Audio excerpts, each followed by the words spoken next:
Bonjour à toutes et à tous et bienvenue dans votre journal de 15 heures, une édition marquée par l'actualité nationale, la mobilisation politique et les grands événements qui rythment l'actualité du pays et du monde. Voici les titres. Une grande soirée de soutien a été organisée à Alice Abié en faveur du candidat de l'UMP dans le cadre de la présidentielle 2026. Le conflit entre l'Iran et Israël s'intensifie après de nouvelles frappes et des tirs de missiles.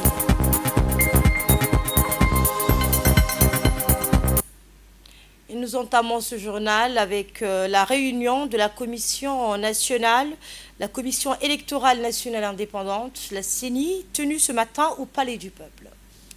La Commission électorale nationale indépendante a tenu ce matin une réunion au Palais du Peuple en présence des membres de la Commission. Cette rencontre a été consacrée à l'examen de plusieurs points importants liés au processus électoral en cours.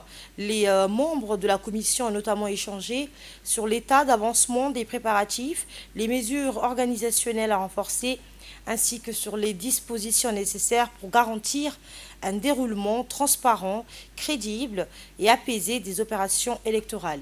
Au cours de la séance, les responsables ont réaffirmé leur engagement à veiller au respect des principes démocratiques, à l'intégrité du processus électoral et à la participation de l'ensemble des acteurs concernés.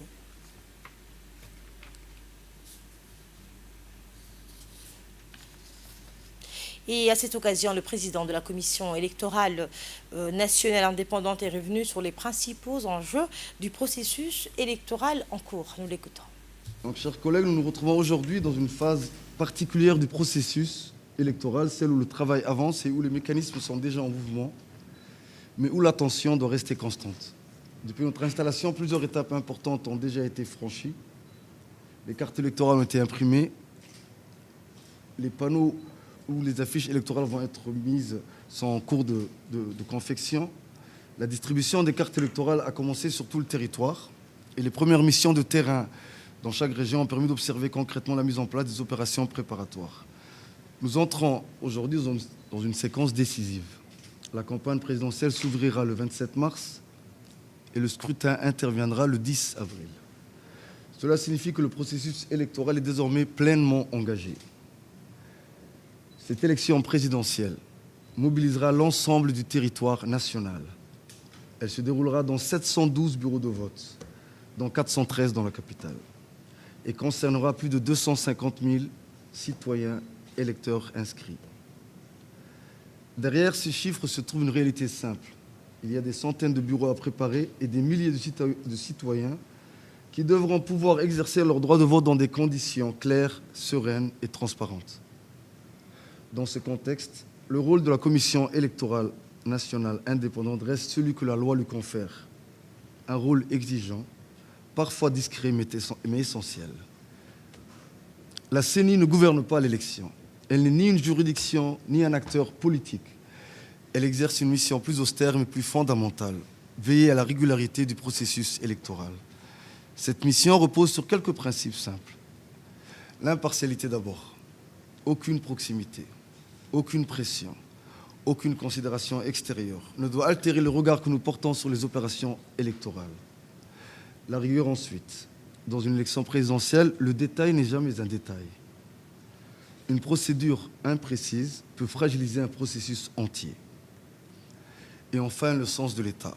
Le travail que nous accomplissons ne s'adresse pas à un camp ou à un moment politique. Il s'adresse à la République. Au cours des prochaines semaines, chacun dans sa zone de responsabilité aura l'occasion d'observer plusieurs éléments essentiels. La distribution complète des cartes électorales, la préparation du matériel électoral et la bonne mise en place des dispositifs nécessaires au vote. Lorsque des irrégularités apparaissent, elles doivent être signalées et examinées avec méthode dans le respect du cadre institutionnel. L'organisation matérielle de l'élection relève du ministère de l'Intérieur et c'est dans cet esprit de responsabilité institutionnelle que les échanges doivent se faire. La force d'une commission électorale repose rarement sur la visibilité de ses membres. Elle repose sur la solidité du processus qu'elle accompagne. On dit souvent que le travail électoral est austère. C'est vrai parfois. Mais lorsqu'il est bien accompli, il possède une vertu singulière. Personne ne parle de la commission et tout le monde parle de la clarté de l'élection. C'est peut-être l'une des rares fonctions publiques où disparaître élégamment à la fin du processus est la plus belle preuve de réussite. Dans le cadre de l'actualité politique nationale, Ali Sebi a accueilli hier le directeur de campagne du candidat de l'Union pour la majorité présidentielle, l'UMP, Abdallah Meguil, venu prendre part à une grande soirée de soutien organisée en faveur du candidat de l'UMP pour l'élection de 2026. Cette importante mobilisation politique, initiée par les Assad Diog et les Benin Diog, a rassemblé de nombreux militants, notables et sympathisants venus réaffirmer leur soutien au candidat de la majorité présidentielle. À son arrivée dans la région d'Ali Sabieh, le directeur de campagne, accompagné d'une forte délégation, a été chaleureusement accueilli à l'entrée de la ville par plusieurs responsables politiques originaires de la région. Parmi eux figuraient notamment le ministre du Budget, le ministre du Commerce, le président du conseil régional, ainsi que les parlementaires et plusieurs cadres de la région. À l'issue de cet accueil officiel, le directeur de campagne s'est rendu à la résidence du préfet de la région pour une visite de courtoisie auprès du préfet Abdelmalik Mohamed Benoïta. Lors de cette rencontre, le préfet a souhaité la bienvenue au directeur de campagne et à la délégation qui l'accompagnait, tout en saluant leur présence dans la région d'Ali Sabieh à l'occasion de cette importante mobilisation politique. Cette visite s'inscrit dans le cadre des activités de mobilisation et de proximité menées à travers le pays, témoignant de la forte dynamique de soutien autour du candidat de l'UMP, Ismaël Omar Guelleh, dans la région.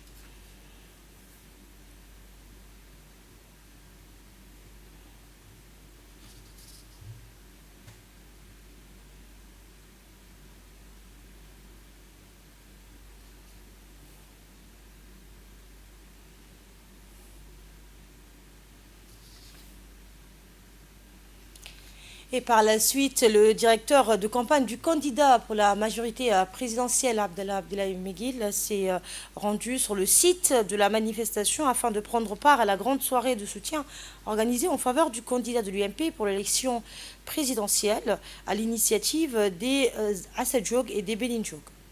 À son arrivée, le directeur de campagne, accompagné d'une forte délégation, a été donc chaleureusement accueilli par de nombreux militants, notables et sympathisants venus réaffirmer leur soutien au candidat de la majorité présidentielle. Plusieurs personnalités ont préparé à cet événement, parmi lesquelles la présidente de l'UDJ, il est Ismaël Guedi, le ministre du Budget, Ismaël Ibrahim, le ministre du Commerce, Mohamed Warsam Adirieh, le ministre de la Santé, Dr Ahmed Roble Abdileh, le président du conseil régional, Chelmaki Hassan Alale, ainsi que les parlementaires de la région et les cadres des communautés Assad Diog et Benin Diog.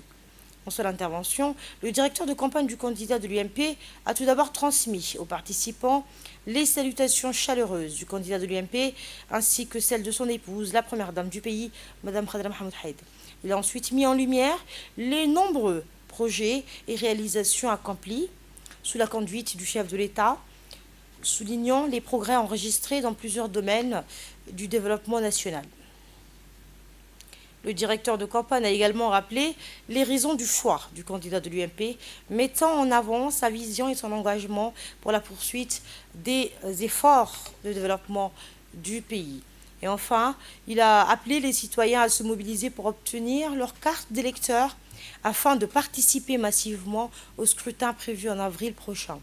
Cette visite s'inscrit dans le cadre des activités de mobilisation et de proximité menées à travers le pays, témoignant de la forte dynamique de soutien autour du candidat de l'UMP dans la région d'Ali Sabieh. Lors des différentes interventions, les orateurs ont également mis l'accent sur les nombreuses réalisations du candidat de l'UMP à travers le pays et plus particulièrement dans la région d'Ali Sabieh, soulignant les progrès enregistrés dans plusieurs secteurs au bénéfice de la population. Et justement, dans son intervention, le directeur de campagne du candidat de l'UMP, Abdallah Meguil, a tout d'abord transmis aux participants les salutations chaleureuses du candidat de l'UMP, Ismaël Omar Guelleh. Il a ensuite mis en lumière les nombreux projets et réalisations accomplis sous la conduite du président de la République, soulignant les progrès réalisés dans plusieurs domaines. Le directeur de campagne a également rappelé les raisons du choix. Il a enfin appelé les citoyens à se mobiliser afin d'obtenir leur carte d'électeur et de participer massivement au scrutin prévu en avril prochain.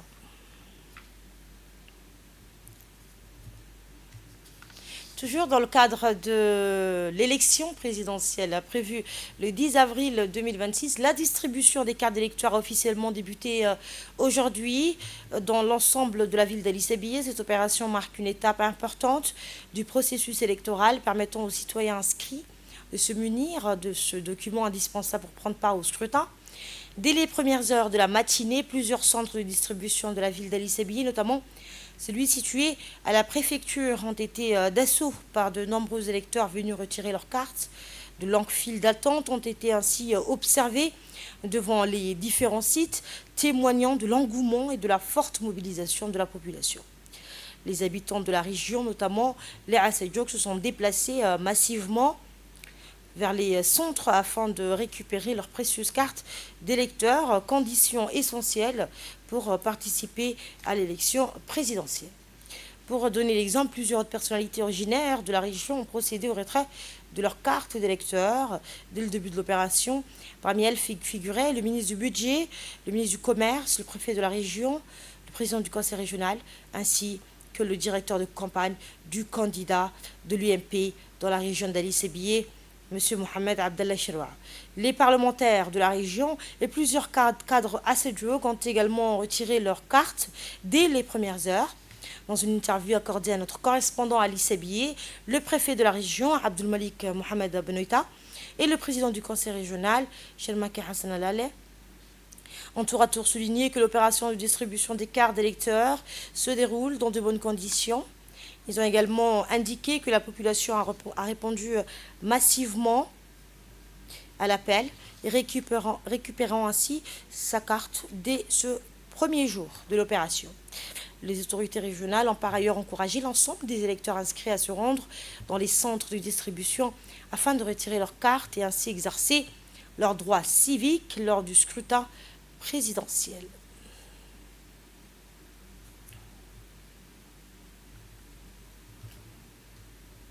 Au sud, toujours le préfet d'Arta, Hassan Dabali Ahmed, a annoncé à la population le lancement de l'opération de distribution des cartes d'électeurs au guichet de la préfecture de 9h pile à 15h. Cette opération a débuté mercredi 11 mars et se poursuit jusqu'à ce jour. La distribution se déroule de manière soutenue dans l'ensemble de la ville ainsi que dans les différentes localités. Il est demandé donc aux électeurs de se rendre dans les plus brefs délais dans les centres de distribution afin de retirer leur carte d'électeur et de pouvoir participer au scrutin prévu prochainement.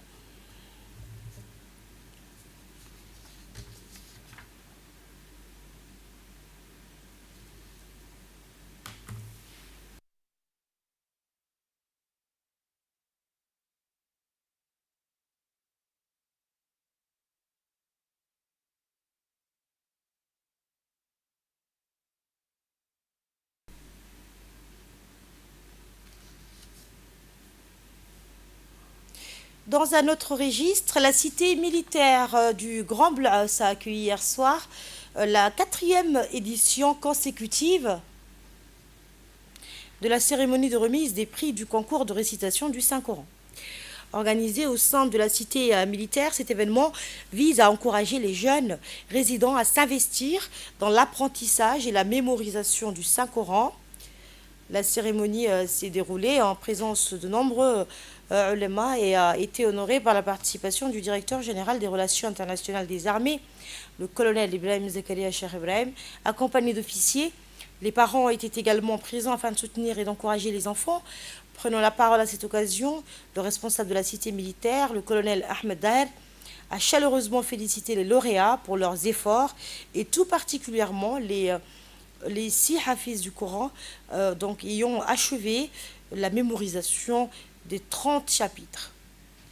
Il s'agit de la première promotion de la cité depuis la création de la madrasa de Grand Blaas.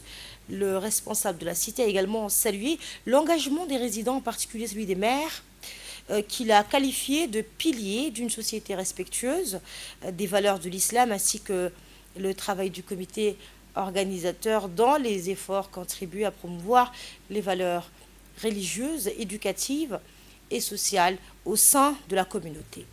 Au cours de la cérémonie, les différentes catégories du concours ont été présentées avant la remise des certificats et des récompenses aux lauréats en fonction de leur performance. La soirée s'est déroulée dans une atmosphère de joie, de solidarité et de convivialité, mettant en valeur les principes qui caractérisent la communauté de cette cité, la fraternité, la citoyenneté et le respect. Au terme de la cérémonie, la joie et la fierté se lisaient sur les visages des enfants, des adolescents et de leurs parents, marquant ainsi un moment fort pour l'ensemble des résidents de la cité militaire de Grand-Belosse.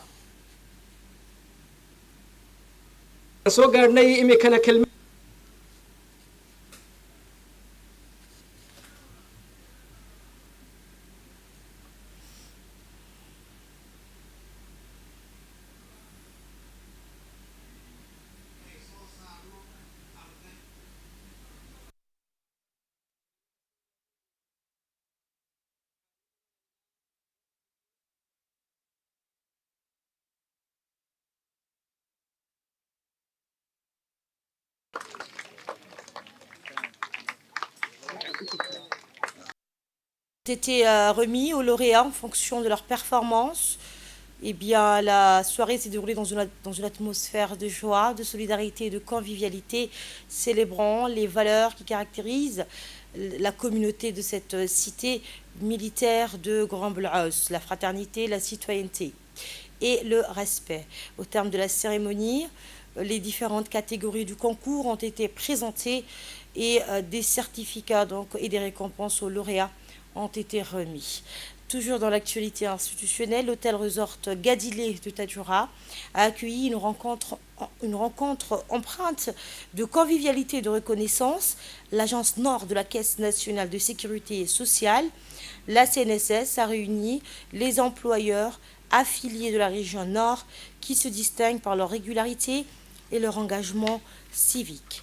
L'objectif de cette soirée était donc de réaffirmer que l'employeur n'est pas un simple contributeur financier, mais un pilier essentiel et un partenaire actif du système de sécurité sociale. En honorant ses obligations, l'employeur contribue à la stabilité sociale du pays. Le moment fort de la soirée a été la remise des certificats de reconnaissance. Ce geste symbolise la gratitude de la CNSS envers les entreprises qui font preuve d'un civisme exemplaire.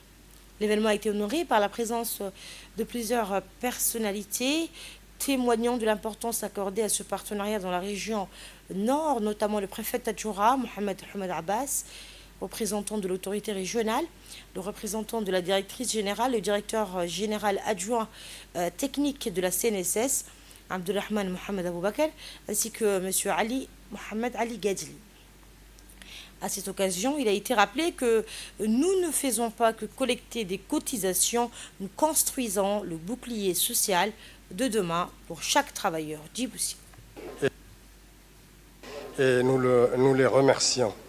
Il faudra souligner aussi que l'agence, depuis 3 ans qu'elle travaille et que des efforts ont été fournis, nous sommes très satisfaits du service parce que avant, on allait à Djibouti, alors que maintenant, à Tadjoura, nous recevons tous les services nécessaires. Ça nous a fait des économies de coûts, de temps et d'énergie. Les services sont aussi modernisés. Nous avons le e-service. Les employés aussi reçoivent leurs prestations sociales en progrès et nous les encourageons à continuer. Monsieur Ali Gadilé, Monsieur Abdelradel Touratour, saluer cette initiative mettant en avant l'importance du partenariat entre la CNSS et les employeurs de la région Nord. Ils ont également souligné le rôle essentiel des entreprises dans le renforcement du système de sécurité sociale et la promotion du civisme économique.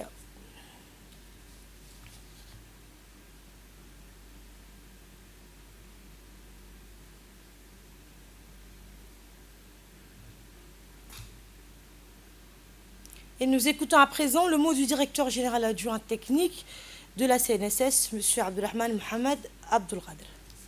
La ville blanche, elle porte son nom. Elle est encore plus resplendissante qu'il y a 10 ans. Il y a 10 ans, j'étais là, mais je vois de visu la transformation que cette ville a connue. Donc la question qu'il faudra qu'on se pose, est-ce que c'est sorti de nulle part? Un être bien raisonné, il peut dire que non. Ceci n'est que le résultat des hommes et des femmes de cette région qui ont eu l'audace d'investir, qui ont eu l'intelligence de saisir les opportunités que le gouvernement a mis en place pour tout ce qui est développement des régions. Donc, moi, j'ai dit un gros bravo aux hommes et aux femmes de cette région. D'où l'objet de notre réunion d'aujourd'hui. C'est la première que la CNSS a pu faire, rétribuer des certificats de reconnaissance à des employeurs. Vous êtes des modèles, non seulement pour la région, mais aussi pour l'ensemble de la République de Djibouti. Donc on ne peut que vous dire de continuer sur cette voie et soyez assurés que la CNSS elle va vous accompagner, c'est-à-dire en apportant toute son expertise pour tout ce qui est prévention des accidents de travail. Donc ce sont des activités qui sont en pipeline dans le deuxième semestre 2006 de notre plan d'action. Tout ce qui est activité d'allègement de déclaration par le numérique, en vue d'économiser les temps perdus pour les déclarations administratives.